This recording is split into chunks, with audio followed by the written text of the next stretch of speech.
Hey, what are you doing, Maynard? Whoa, I was just thinking about going down to that pickle and boot shop. What's that? Well, it's a place where you can go and get all your pickle and boot needs met. It's run by a nice fella named Joe Yerke and another little fella named Reese Roper. He used to be in a Christian ska band. What's that? It's the devil's music. Come for the pickles, stay for the boots. All right, ladies and gentlemen, welcome back to the Pickle and Boot Shop. But this is a special bonus edition. Is it? It is. You guys, Is this only for the paid? this is only for paid So people. everyone's going to think I'm awful. Because here's the Yes, thing, guys. That's a goal. People believe. Here's how much people believe the ridiculous stories you tell about the Supertones. You ready? They do. Yeah. So I have listened to only one episode, Okay. and I listened to the Supertones story. It was the one of Joe in a diaper, right? Yeah. Like, Yeah. never. Which Five Never- Iron did to him. Five Iron Yes. did to him. Yeah, we That was- actually Oh did my it. He gosh, was just you actually telling. did that? We actually I did that actually to did Joe. that. Yeah.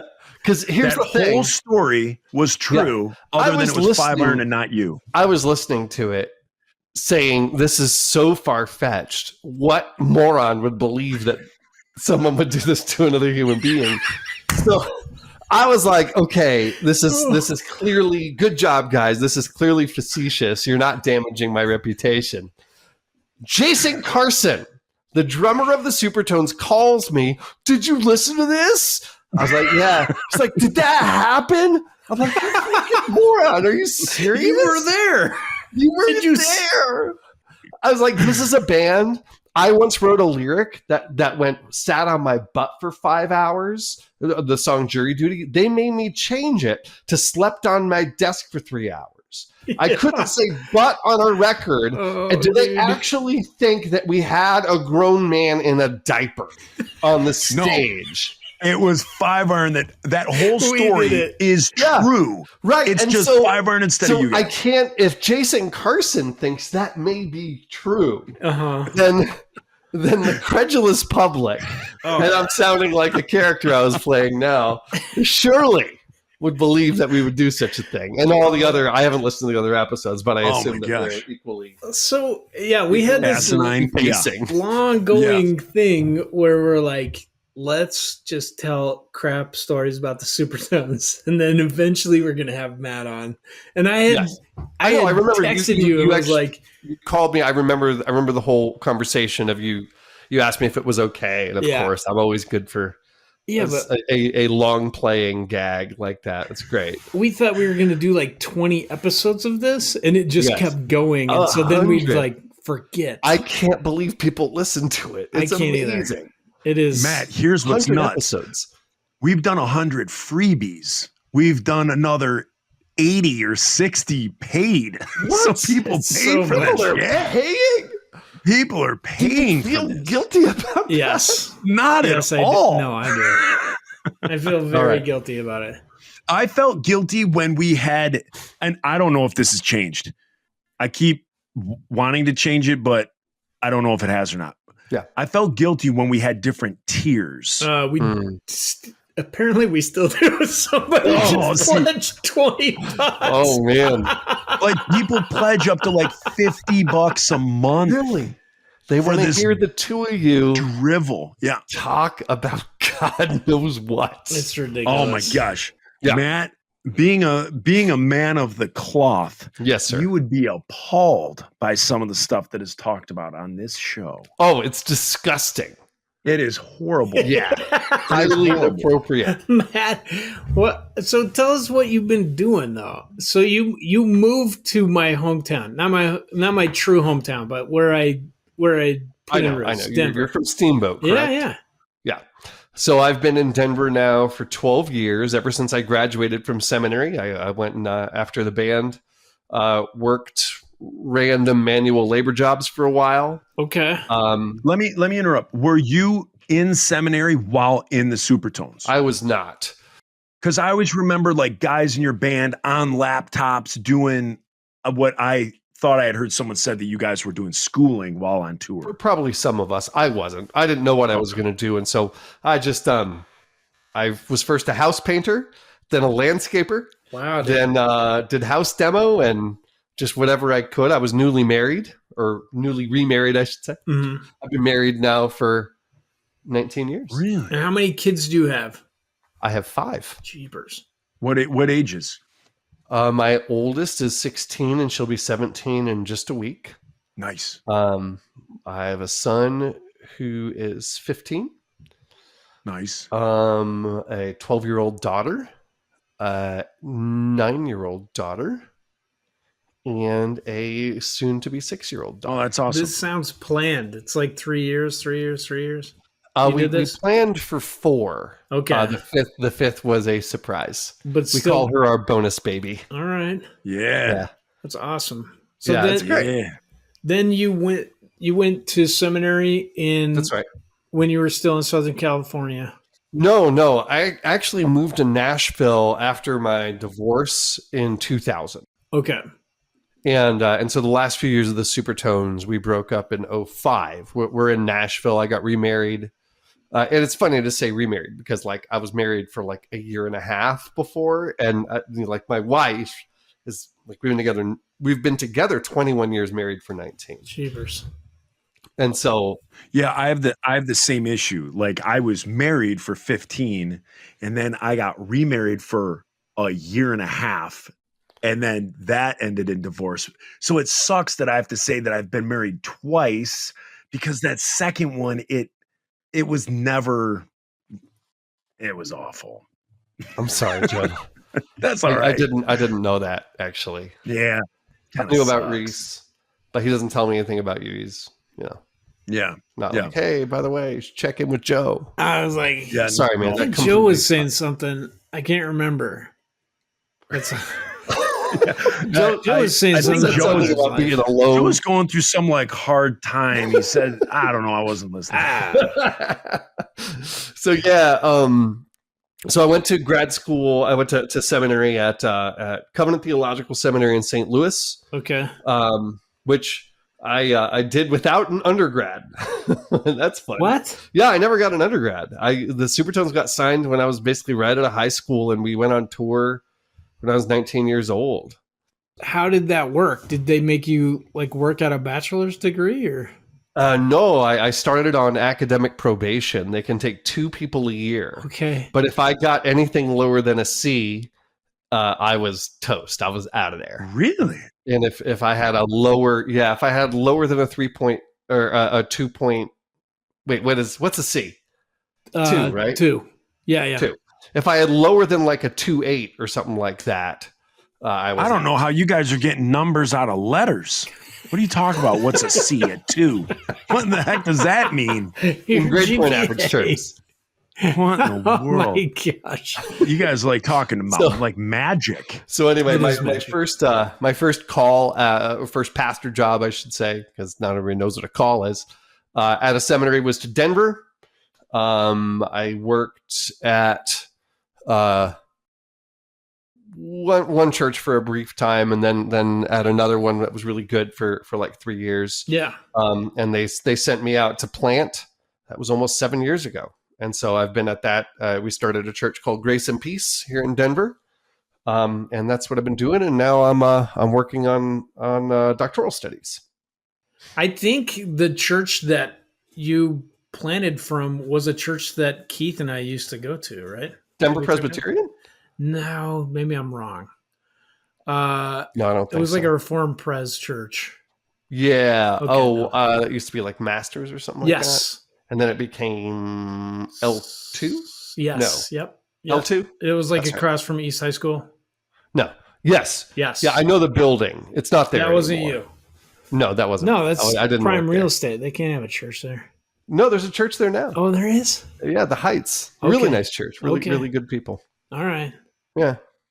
So Matt, did you find that like you being in the Supertones, did that help you like so on a smaller scale, the insiders, we called it quits. And then I started working for the Salvation Army as like a youth director. I wouldn't say youth pastor, but it was like youth. Yeah. So it was like youth director type thing. And it was, I basically got the job because they were like, oh my gosh, you're in the insiders.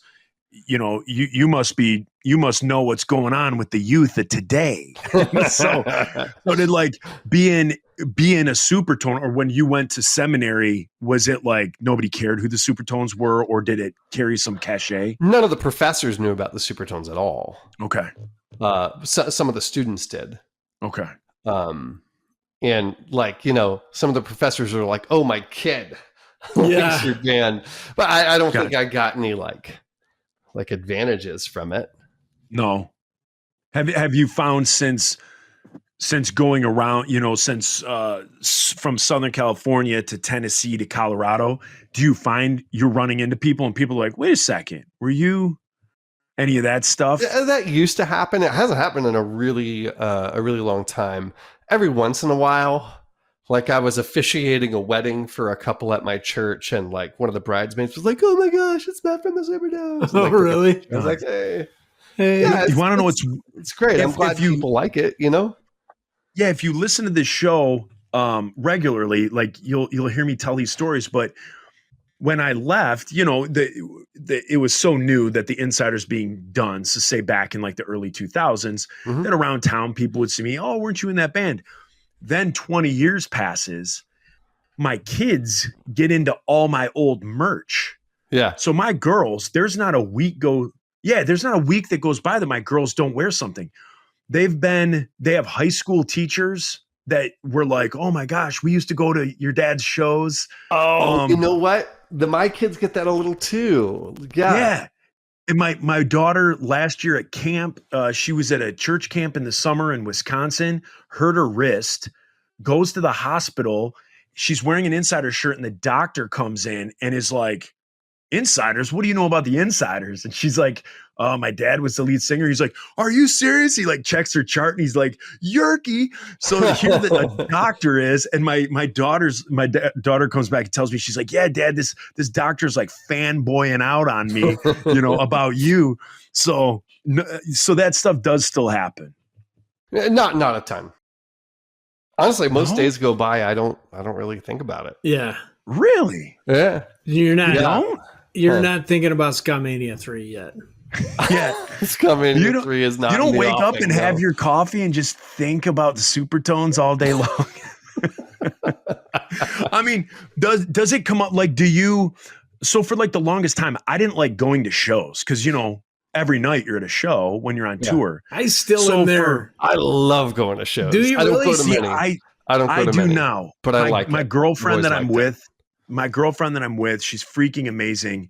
We met at a concert, the first concert that I went to. And what concert? They have it here in Michigan. It's called the Hoedown. And so it starts off, it's the kickoff of like the big. You didn't really want to answer concert. that question, did you? Yeah. Yeah. You were hoping it was wishing it was like a cool show. No, it's a big, it is a cool show. It's a big country. Yeah, it's a big country festival. And so we met you there. A country guy? I enjoy country. I enjoy all the only music I don't like is ska. Like that early 90s like R&B, like Belle Biv DeVoe, Boys to Men. What? Not a fan of that. And then I can't stand disco. What about Another Bad Creation? What about Casey and JoJo? No. What about SWV? I can't get into that. Come on. I can get behind that. Yeah. Just not Bobby Brown. No. No, man. You don't like Bobby Brown? Dude, he. All right. Well, look That's what fine. he He did killed to Whitney Whitney. Houston. He killed Whitney. Look. I can separate the person Oh, okay. from the music and say the music was good. Okay. I still don't like his music. That's fine. I'm listening to a podcast that is doing that, what you just said with Michael Jackson. Okay. It's tough. It's called Think Twice, and it's a podcast. How do you separate the musician and the great music from that the kid stuff? Never It's proven in a court of law. That's how you do it. Just like Yeah, okay. Yeah. Yeah, Barry Bonds never took steroids either. And Roger Clemens' arm got huge from just doing it in a barrel of rice, right? No steroids. Do you guys ever, because we're all like the same age, do you remember that growing up that like Roger Clemens, they always talked about him like doing his hand in an arm? No. No? I really was just into basketball. Oh, really? Yeah. The Angels just didn't give you that much to root for most of the time. yeah.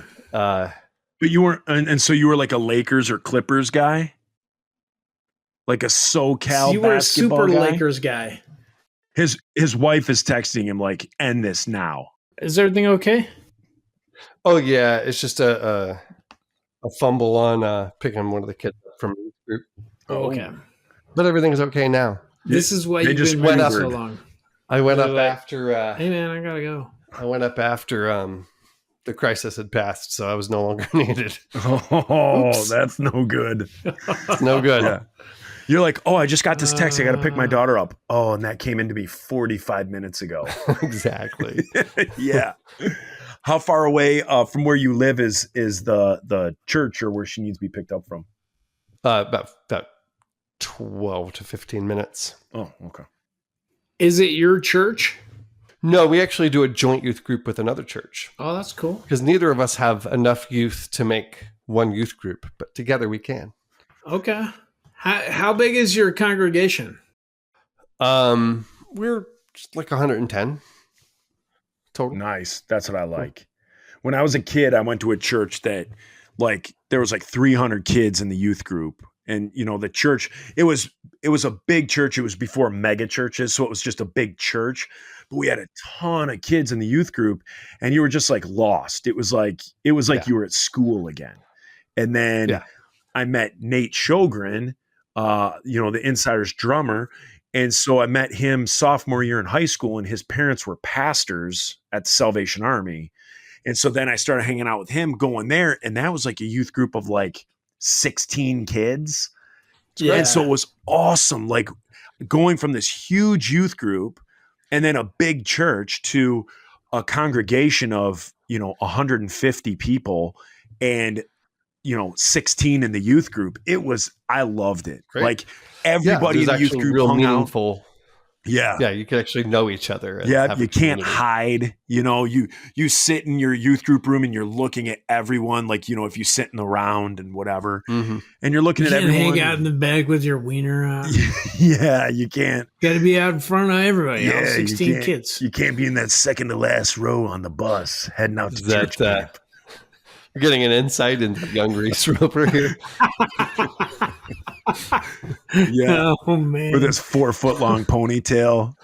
It was 4 foot long. As long as you're gonna do it, My Little Pony. Hey, they call So me. Matt, Yeah. tell us. I want to know about how the Supertones started.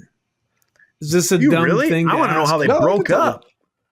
Okay, I want to know. Well, how we broke up is pretty prosaic. We just declined in popularity because Yeah, of emo. Well, that like Scott was out, and then like people just kept dropping off.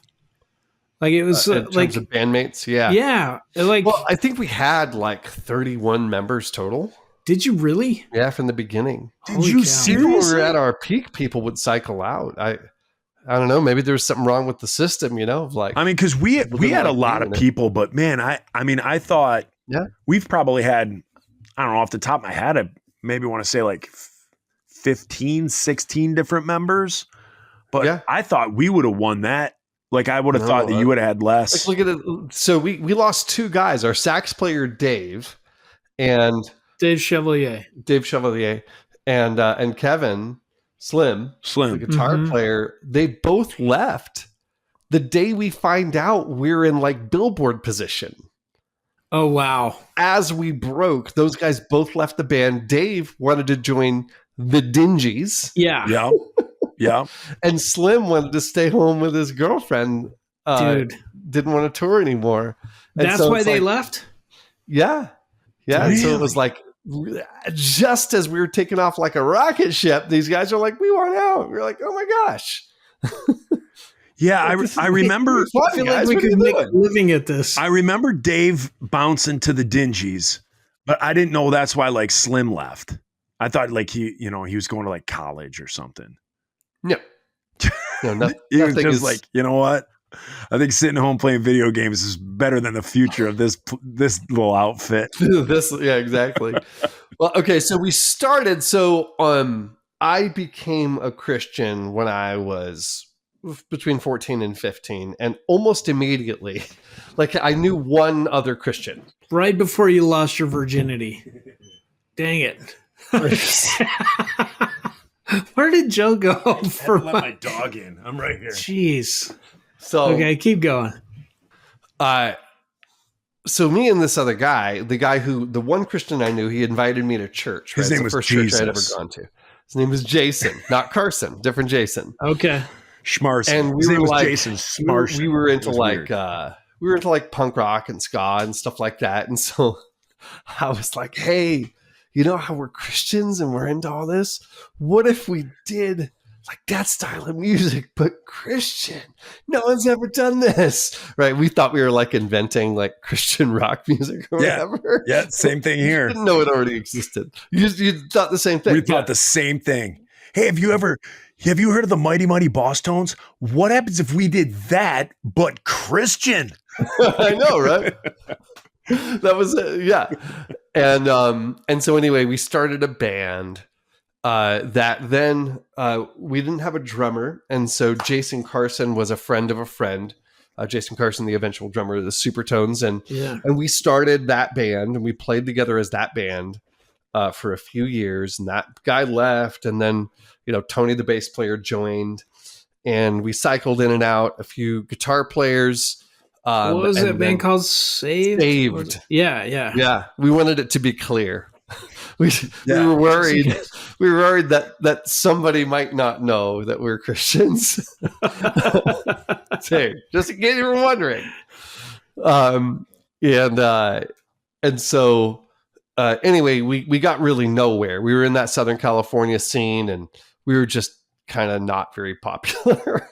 And so we switched it up in 94 and we changed to the Supertones and started playing ska. Were you playing ska then, or was it punk? Well, in the band Saved, it was kind of an eclectic mix. Ska was included, but we were like, we're pretty good at this. And when we play this one ska song we have, people really like it. How big was ska at that moment? In SoCal? Yeah. It was undergroundy. All right. No Doubt was out there, and they were kind of like in Southern California. No Doubt was a big draw. No Doubt at that point could pull like 3,000 people to a warehouse somewhere. Okay. But they hadn't broken like nationally. But they had an album. They were also ska at that point. They were pretty ska at that point, and Fishbone was out there, right? And we knew about the Boss Tones, and we had Op Ivy. Did you guys listen to Op Ivy? Op Ivy is the band that kind of introduced me to. Yeah, the Skeletones were around. I learned about ska. A friend took me to see the Selector in 1991 on their comeback tour. It was great, and I was 14. Yeah, you're the most legitimate of the three of us because you had heard the Selector. Yeah, still love the Selector, man. Yeah, and that was it. Like I got really into the specials and I didn't know that there was like a Southern California ska scene. I was listening to the English stuff. Yeah. But no, I was into that for a while, and the other guys would kind of listen to it some. They liked Op Ivy. Yeah. And so we decided, hey, we it seems like we do ska better than we do most things, and so let's just play that. So we went and got horn players and changed our name wisely to the Supertones. And they were like, what if there's another band called the Supertones? I was like, well, just call it the OC Supertones. There's surely not we know that much. There was no internet back then. So was there another band? It turned out there's a New Jersey surf band. Yeah. Called the Supertones. Yeah. But they never tried to sue you guys. You just did it preemptively. OC Supertones. We just didn't want to even tangle with it. Okay. And also, we were proud of Orange County. We were trying to rep it. Did you get a cease and desist letter like from DC Comics for the Supertones for the Superman shirt? Can we keep that quiet? Okay. No, we never did. Oh, you didn't? Because No. I remember Thought it was enough different. You, We were well, like, then it's you not kind of exact. changed the shape of it, Yeah. but you never got one. Listen, we never thought we'd get further than local shows and so. Yeah, same. Right. We had like a And so- Converse Chuck Taylor shirt that I was like remember. Combat Chuck. We I know did that get one. a cease and desist letter, so then we changed it. Yeah, Stop because selling we were never, Really? we never thought it would be like a thing that we would have to worry about that. You know, we were just trying to like get some love in the Southern California scene, which was considerable at the time. See, you guys bootleg major corporate logos. We bootlegged our local Teamsters union logo, and at one of our You really don't want to mess with them. and in one of our shows, this dude came up to Nate who's wearing it, and he goes, did you get permission to use that logo? And Nate goes, yeah. And the guy goes, cool. I'm gonna buy one of those after the show. Like we never got permission, but It was a wise lie. yeah, and people here in Detroit liked it. That guy would have blessed you with a shovel. Yeah. In a Seriously. Yeah. swimming pool of No, cement. Hey, you got yeah, any? you're using the Teamsters logo. You got any shirts ain't back getting behind no the money. stage? Sometimes when you get behind stage, you feel the grime on the back of your neck. Then the next thing you know, you're sleeping with the fishes. I don't know what any of that Incredible. meant. Yeah, thank you. Joe, I think that you missed your calling. Yeah, I'm sure I You could did. have been an enforcer for the Teamsters. Maybe. There's still time, Joe. Maybe. There is still time. Still time. And these baby soft hands could probably use some toughening I know, up. right? Maybe. Well, yeah, so that's how the Supertones started anyway. That's rad. Pickle and Boot Podcast brought to you by... Now, Super toes. did you? Because I have a bunch of questions. I wrote down a bunch of questions that I wanted to ask you. Did you ever? Because I thought this was true. Did you ever open for the Pope? You played at World Youth Day. Yeah, so I guess that's true. So yeah, it was the Pope John Paul II. It was his Jeez. pastoral visit, 99 To St. Louis, right? to St. Louis. That's Yeah. right.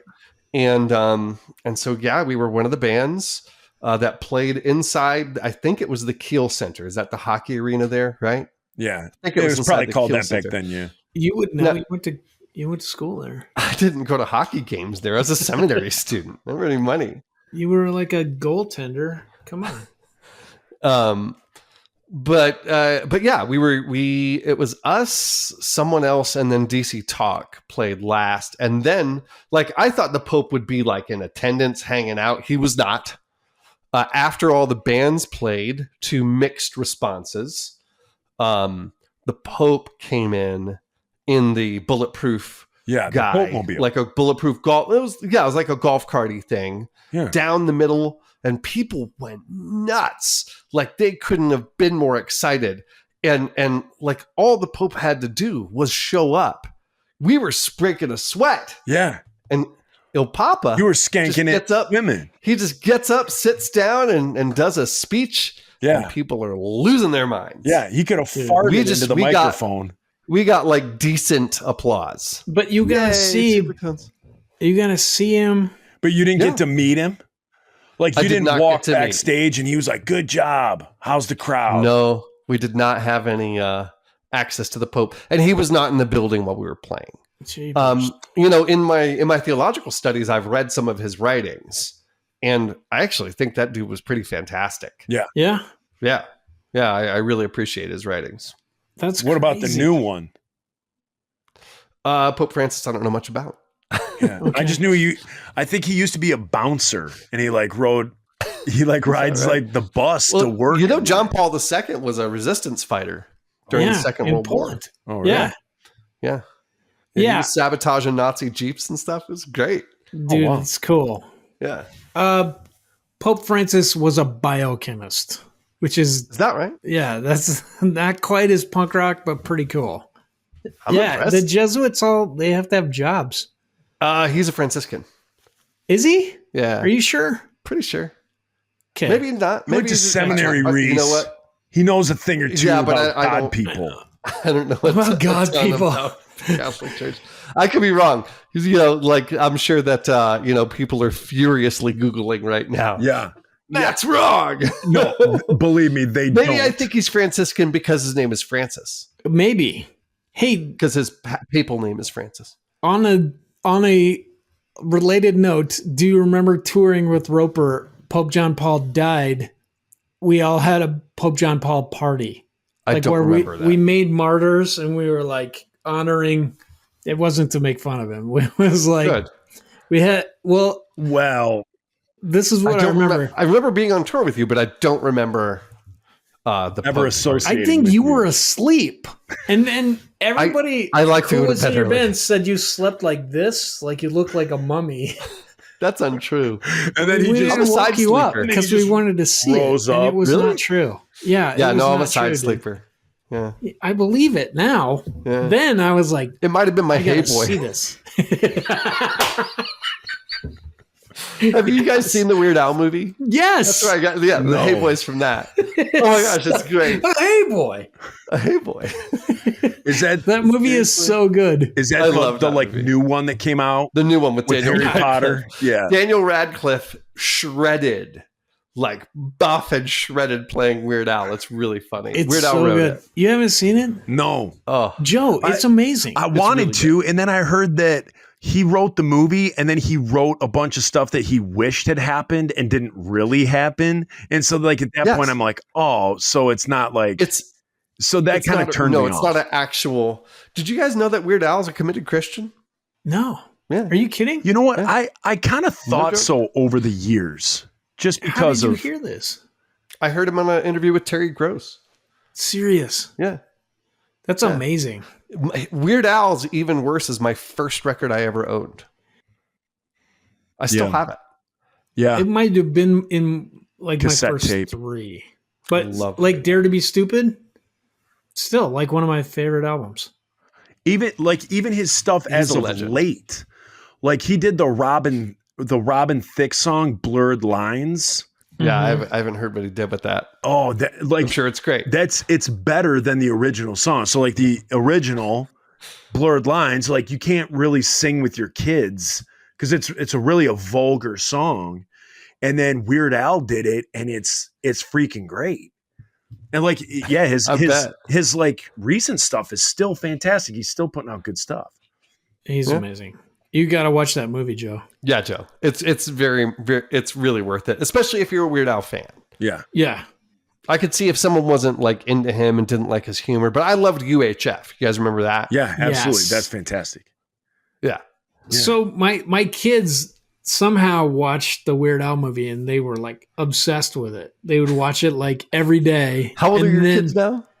8 and 12. Oh, Then they watched UHF and I was like, this is going to be, they're not going to like it. And they loved it. And then they started watching Pee-wee's Playhouse. they I are was so proud. chips off the old block. I know, man. I was so proud. I was like, I didn't even have to be like, hey, want to watch this thing I used to watch? They're just like My gosh. into it. I love it. I don't know what it is, but I love it when my kids like something that I like. Yeah. Yeah, Grew for up- sure. Something that I grew up liking. And the Just thing is, something when about you don't bring it up, like there's nothing that like warms my heart more than like my kids.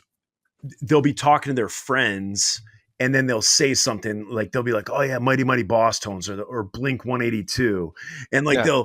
they'll say something or talk about something that they like, and you're like, "Yeah, they got that from me," and I'm not forcing My them. kids even my young ones get indignant when someone wears a band t-shirt and doesn't know at least 3 songs. Oh yeah. It's so cool. Yep. Yeah, I didn't tell them that.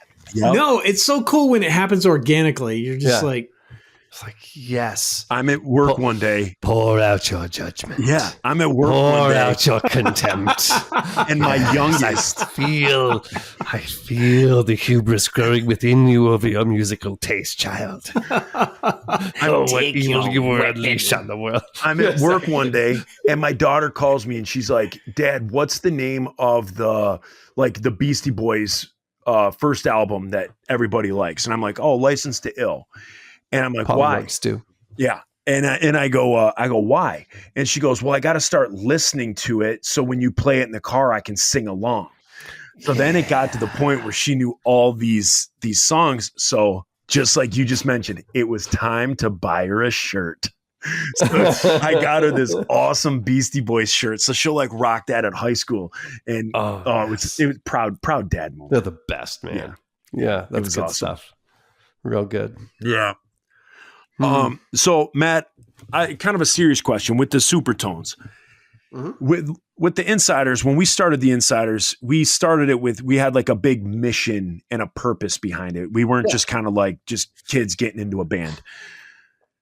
As I've grown up, depending on what season I'm in my life, I've either loved the Insiders or hated the Insiders.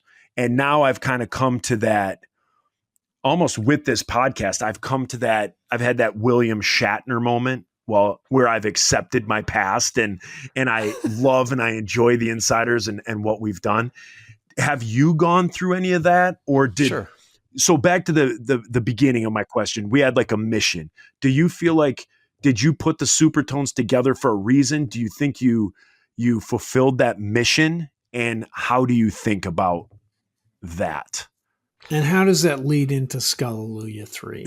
Yeah. How does that lead into the three of us? I definitely think that we were, you know, you look at the former members of the band and like 3 of us are pastors. Right. Yeah. And so, you know, from the early days of when I first became a Christian, I was very, very interested in like, you know, expressing that through song and telling people about Jesus. And so that was the mission. We thought, you know, hey, it's a platform to tell people about Jesus. Now, I think I've grown in terms of my understanding of like, is that a necessity? Must every Christian do that? Right. I would say, no, of course not. Right. Like one can glorify God just by not necessarily always through evangelism, even though that's a legit way to bring glory to God. But, you know, a dog displays the glory of God just by being a dog and doing doggy things, right? It's part of God's creation. You know, like Psalm 19 says that it's the night sky pours out God's testimony, not through words, but through displaying God's you know, work in creation and character. And so, you know, it was kind of like well, you know, is what we're doing legit then? Right? Like, should we be like evangelistic and all that stuff? And, you know, we're no strangers to that debate that was going on in the Christian music world of like, hey, if you're not overtly Christian, is it legit? Right.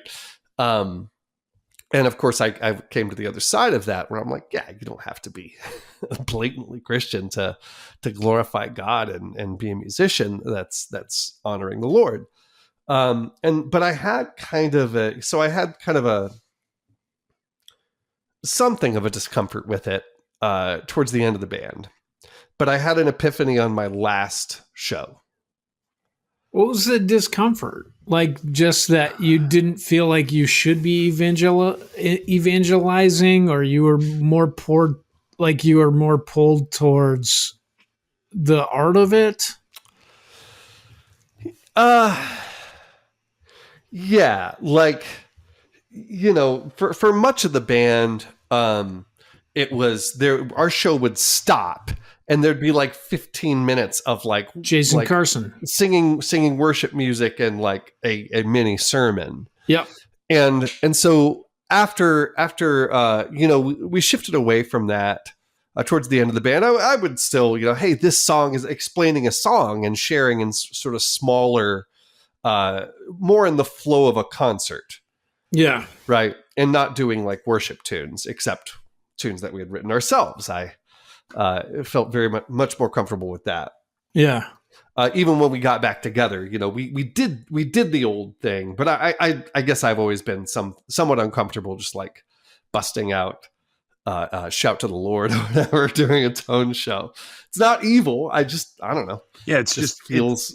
It is. It's weird. We it talk feels about incongruous. Yeah, we talk about on the show like because over the last 6 months, the Insiders have gotten back together and we're doing like this reunion show. Oh yeah, for Furnace Festival. And so 5 Iron did it last year. The promoters of the show used to be the 90s Christian kids. And so they bring in Christian bands kind of as little reunion shows. This year, Goaty Hook is there. Oh, nice. It's like us, Goaty Hook, 90 Pound Wuss. 90 Pound Wuss. Yeah. I haven't thought about them in a long time. Yeah. So I don't think they've thought about them for a long time. So it's been interesting, like getting back. Have you taken a shower yet? Oh, I hope not. I hope not. I hope not. Yeah. I hope there's some mushrooms growing down there. Yeah. So what was it, psilocybin or something like that you get from mushrooms? I don't know. I don't know anything about that. So that it's been one of the things that, getting back into it, getting back practicing. We've had a couple of shows that we've played as kind of warm up shows, but it is that wrestling. Like I feel, because for me, my faith is stronger than it's ever been. I absolutely believe in Jesus Christ. I believe in every word of the Bible. Say it. All of that. And so it's weird though, coming back and doing it and the old routines, just like you said, like you would stop and do a sermon. I would probably say at 70% of the Insider shows, we would do that. Nate would come out from behind the thing. We had our Scalleluja albums. We would play that worship and stuff like that. And I find myself as a 46-year-old who's doing this, and we've played some warm-up shows, just in making the set list, I'm like, I don't want to sing that song. Like that song that I wrote when I was a 17-year-old Christian. I know. It's cringy. I don't want to sing that now. Yes. And so yeah. I'm with you. So here was my epiphany. You never let me finish it, Reese. Come on. I'm so sorry. Here's my epiphany on the last night of our last show in 05. Okay. Whatever the answer is to that question, what we did, I know I've gotten just thousands of letters, emails, personal anecdotes about either how something we said, did, wrote, helped someone through a very difficult time, helped them through a faith crisis, brought them to faith in Christ, caused them to repent of sin, whatever. Okay, well, the rest of it's academic to me because I can see that whether or not it was a best practice, God used it. Yeah. And so I resolve it that way. Like you like to listen back maybe to the Insiders. I don't like to listen back to most of the Supertone stuff. It's hard for me to listen to it mainly. So, okay. A lot of the stuff I'm pretty proud of on the Strike Back record. And I'm proud of it as a whole because I know that we worked really hard at it and did our best. Record. I love that record a lot. It's a good record. Yeah. And so it's my later records that kind of bug me. Lyrically. Chase the Sun? Yes. Really? Here's why. On the Strike Back record, some of the lyrics were pure nonsense. Yeah. Right? It was just having fun. Okay. And then some of it was talking about my own struggles, my own doubts, my own problems and songs of devotion to God. Yeah. And then, after we blew up and people were interviewing me and wanting to know what I thought, I was what, 20? I was 21 maybe? I don't know what the heck, but I thought I had something to say and I thought it was important. And so like I start seeing on the subsequent records more and more songs that are like prescriptive, like listen to me, I am 22, Right. And I just want to tell that young man, sit down. You don't know what you're talking about. Yeah. Right? And so that's the stuff that's hard for me to listen to. Like you disagree with your viewpoint then, or you are just embarrassed Or that your you delivery. sounded like you knew what was going on? I had the unearned confidence of a Will Ferrell character. Yeah. Okay.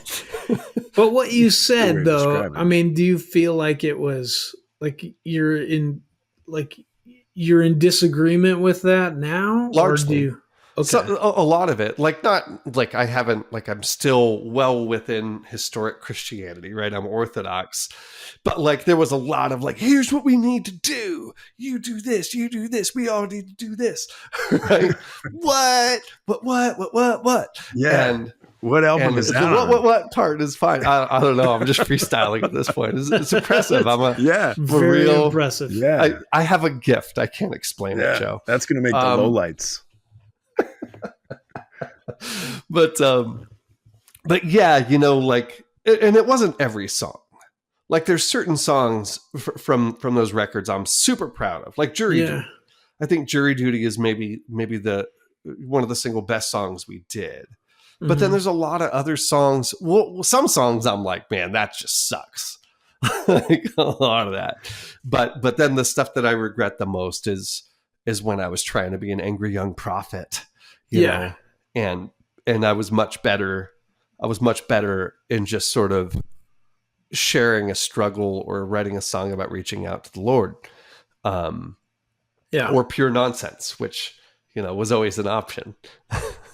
Joe and I, so like we've been working through like on this Patreon portion where we're just going song by song, like through our catalog and talking about it. And some of it is just cringy. Yeah. But like, I think your songs, I know. Yeah, I know.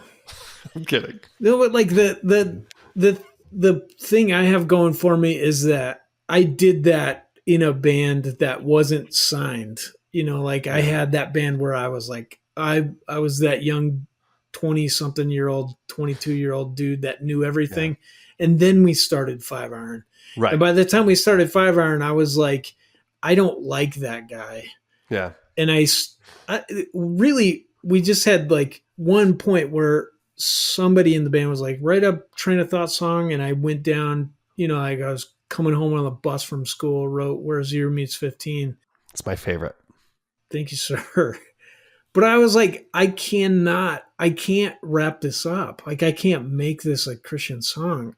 I can't. And I think the guys in the band were like, that's okay.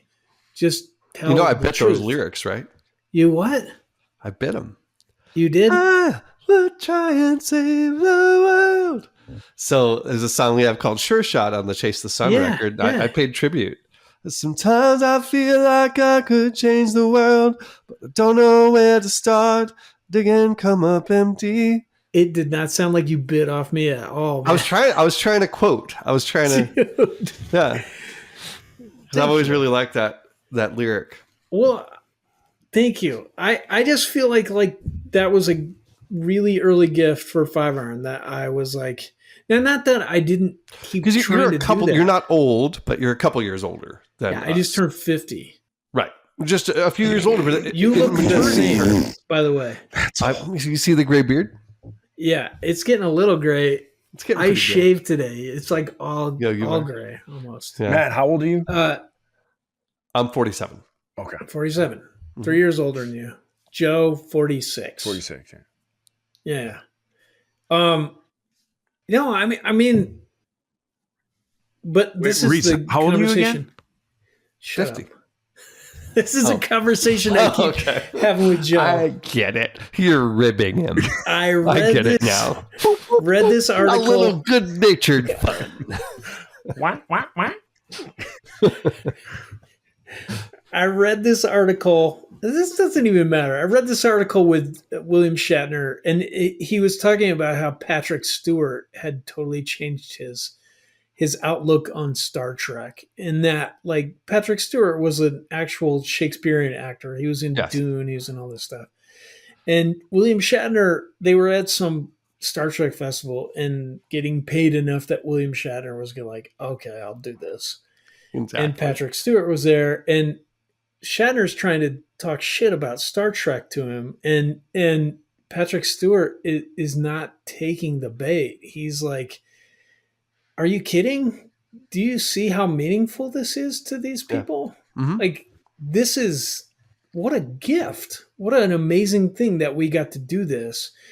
And it totally changed it for William Shatner, who really felt like that was like his Across the Achilles bear, heel. albatross. Yeah, like I Yeah. had to. How am I ever going to stop being Captain Kirk into being like, wait a second, this I get to be is Captain Kirk. so significant culturally. It's so significant to so many people, and like, I don't think we touched Star Trek, any of us, but no, but like, Yeah. so many people really had meaningful points in their life around Indeed. the Supertones and at your shows. Totally. You know, it's real easy to just be like, yeah, I was in my 20s. That stuff was dumb. Or like to give into the thing that like I think we all felt like we were expected to manipulate people. Like that was part of the culture. You get up there, do some worship songs, do preach, do all this stuff. Yeah. And not that that stuff was bad, but like we could see the fakeness in being expected to manipulate people. Yeah, the expectation Versus- part of it was weird. I Yeah. will say we were always real sincere about it. Yeah. Like there wasn't a oh, I guess we got to do this now. It was like, even though I felt somewhat uncomfortable with it, right? Like it was never like oh, well, we better because that's our brand. Right. Or we're getting paid this much. We Right. gotta have an altered call. All right, you guys. Well, hopefully this has been our 100th episode and 100th bonus episode. I don't know what this is, but all I know is we're triple digits now for podcasts that we've done. We want to thank Mojo so much for this, for taking the time out. I know he's a busy fella. And I kind of feel We've like, been totally dogging on the Supertones for 100 episodes off and on just for this inside joke. And it's hurt. At times you've been like, it's just been like, gosh, do we have to keep doing this? yeah, We thought it was only going to go like 20 episodes and then we let the cat out of the bag, but Yeah. it didn't work that way. and then this became our therapy. Yeah. But like, We thought we were going to talk about our music for 10, 20 episodes, and then this became our therapy, so we kept going. yeah. But it's so good to like have that off our chests. Yeah. Like we don't hate the Supertones. We don't hate the Supertones. We love those guys. We love Jason Carson. I know Jason Carson came on the show, but I still think Jason thought he was on the show as like a butt of a joke. I feel like Jason was on the defensive the entire show, and he wasn't. I feel like he was like, are these guys with me or are they against me? We did explain to him. We're like, hey, we're going to do this. Yeah, but I don't know if he was like, if he took that seriously. But Yeah, I want to have him back. yeah, for sure. But the Supertones, we were always good friends with the Supertones. They were always great guys. They were always great, like men of God. And when you talk about bands that you toured with, were they the same people on stage as they were off stage? Those guys were. I did want to get into one thing that shocked me once, because when I was in my youth, it was still in that, like, I was still in that just out of youth group and touring phase. And so there were parts of me while I was in the Insiders that still had youth group brain. And when I say like youth group brain, it was like thinking people who drank or smoked were like bad people. And I'll never forget, like after a show on like Ska Mania, I saw a bunch of the Supertones and they all had cigars. Oh, really? And I was like, oh, they're smoking cigars. If the fans knew, you know, they would, all their albums would be burned. And like now I'm like, man, I wish I had a cigar right now. Yeah. You know, so like that was always funny to me. But what a great group of guys. It would have been scandalous, I think, back then. It probably would have. Who cares? Yeah, exactly. But it is funny, like Mojo's take on the podcast, where like we go back and live our lives 30 years ago, when it's actually quite the opposite. He is dead right. So, I think our first 10 episodes were doing that, and then I think we did realize that by doing what we do, we have moved on. You know what I mean? Like we talk so much about the compare and contrast from back then to where we are now. I mean, even, just listening to your thoughts on things each and every single week and how they've changed and, refined and things of that nature. And for me, like I said, I wanted to tell Mojo and let him know, that he had talked about how he was more embarrassed of the stuff later in his career. For me, it was the opposite. Like I went from like regurgitating what I heard my youth pastor say to then living life experiences, being challenged in my faith, doing those types of things, going through divorce. And then when you're writing albums after that, where you're no longer writing about, you're not regurgitating what was told to you on Sunday youth group, but you're writing from the heart because of what you've experienced and what you felt. The stuff that I wrote later, Sinner's Songbook, Soundtrack to a Revolution, those are albums I can actually listen to because I am proud of them.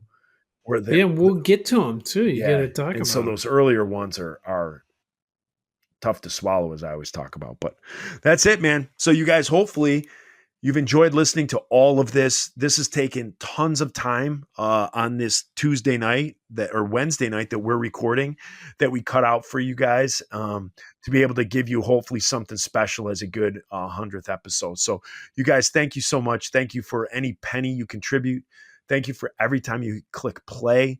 If you've ever given us a review, if that's all you can do to say thanks to us, is give us a 4-star review and say something nice about us, tell a friend about us. That would be fantastic. We thank you so much. We love doing this. I think we would keep doing this even if nobody's listening, even if it's just me and Reese being friends once a week, just talking, recording it. We would still do this. It's true. So, extra special thanks to Daniel Rock for taking on editing this episode, but our other episodes, and making us sound legit. And then doing lowlights and then just running our social media, putting funny stuff out there. And he's got wife and kids and a life and all of that. And so Daniel, thank you so much. You don't get the thanks from us like you should, and wish we could do more. I mean, we probably can. I want to say, but we wish we could do more. I want to say thanks also to Kevin Brennan for doing the bootleg merch, for everybody that's helped us, all you guys for patronizing us, for yelling at us about mousetraps, for giving us something to talk about. Yeah. It's been so cool. Yep. And that's why this has to be our last episode. No, we'll keep doing this. Oh, that would have been awesome if we would have just done that. Like leave it right there. Boom, cut it. And then we don't do an episode for like 3 weeks. We just didn't do an episode for 3 weeks because we couldn't put this together.